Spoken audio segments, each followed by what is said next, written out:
She thought I was dead the whole entire time until she hears this story on the news in Sochi of my first medal. You mentioned going back to Ukraine. Take me through the aggressive helpers' unwanted efforts to attempt to reconnect you with your birth family on that trip. Little backstory to that was Ukraine's trying to get rid of orphanages and do more of what America is doing and Western culture is doing, which is foster care system. So what kids are learning what home environments are like. I was gonna share my story and the power of adoption and how it helped me from Ukraine. I said I'll go to Ukraine. I'm not ready to meet my family. I don't want this to be one of those moments where they make this moment happen because I'm not ready. I still have too much anger and I just don't even know.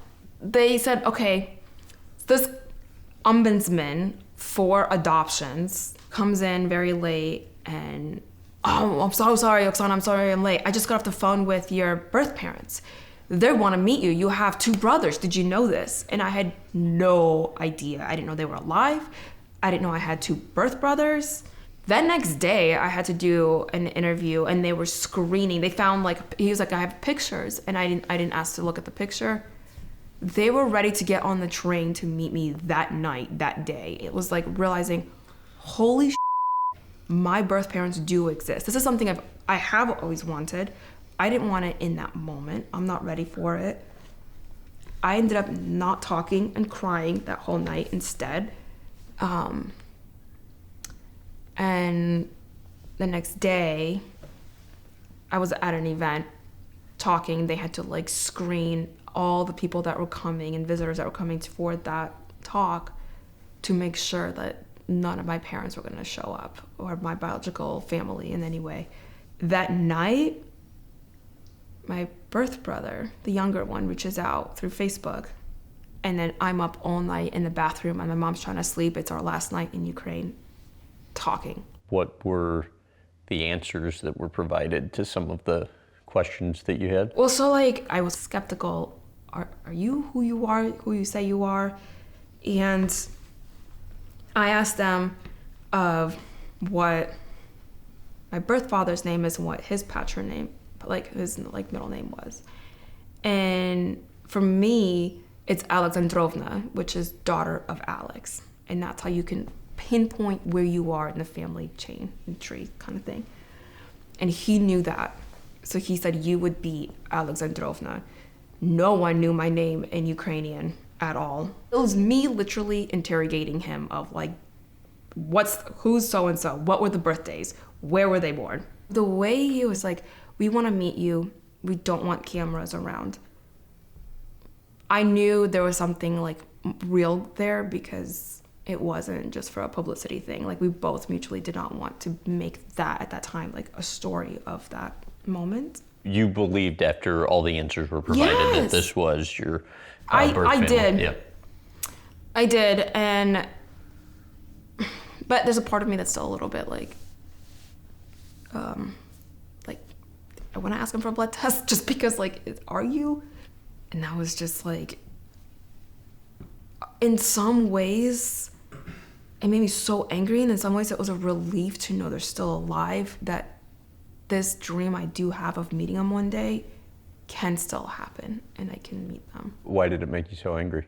Just because, why now? Why were they so willing to come now to see me instead of why would they leave me there? And I assumed they knew what I was living through.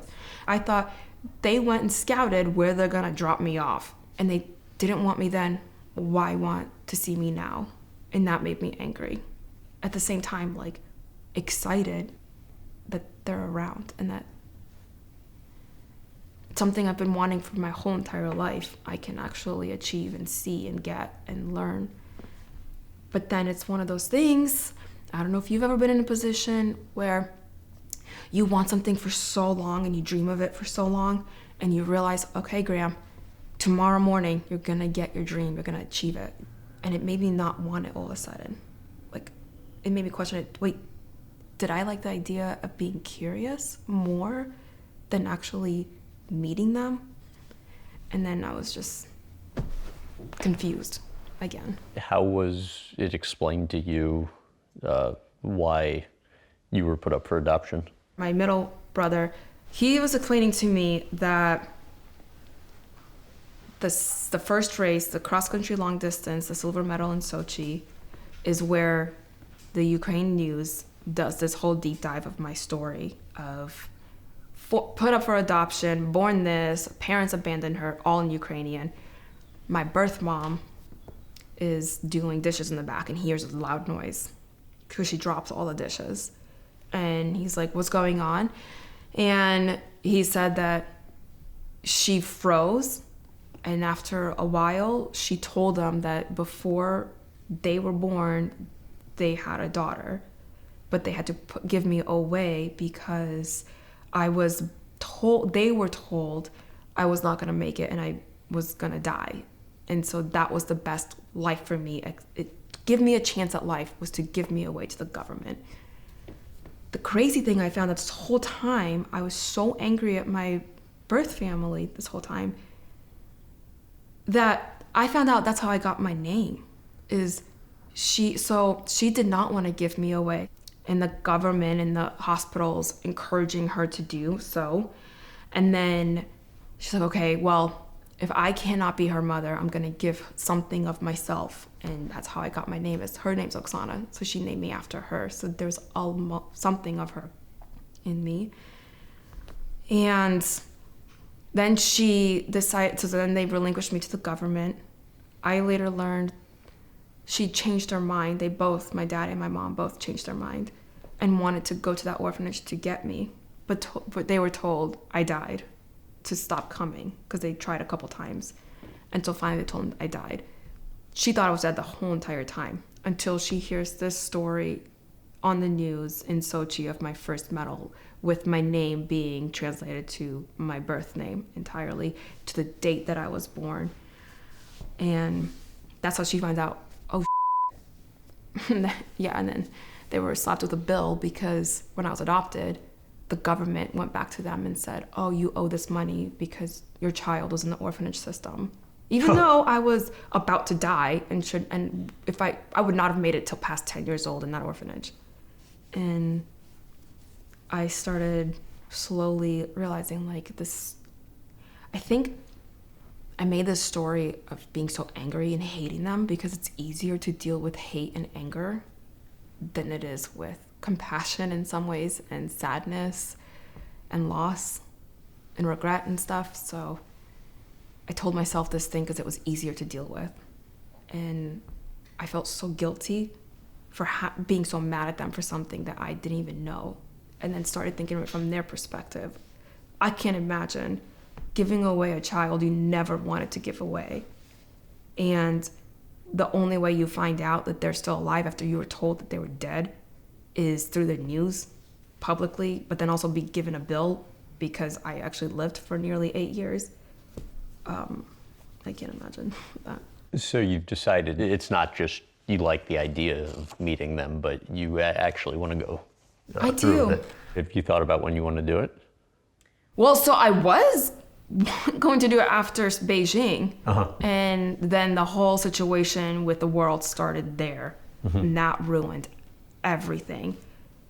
And now I'm in the same boat in the same way where I hope to God that there is going to be a Ukraine to go home to see that country with adult eyes. But I am in communication with them now through social media, and they're just so stinking proud. And I don't know, I'm so thankful that they had the courage to do that, to give me away when they didn't want to, regardless of the circumstances of how it had to be done. But I've always been curious of who I am and where I come from. And I want to know, where do I get my head tilt when I take pictures? If they do that, and just small little mannerisms like that. Because I have questions to ask about my flat nose and my hairline and who it's from. Because it's not cute at all. Oh, please. But it's okay. Thank God for contouring.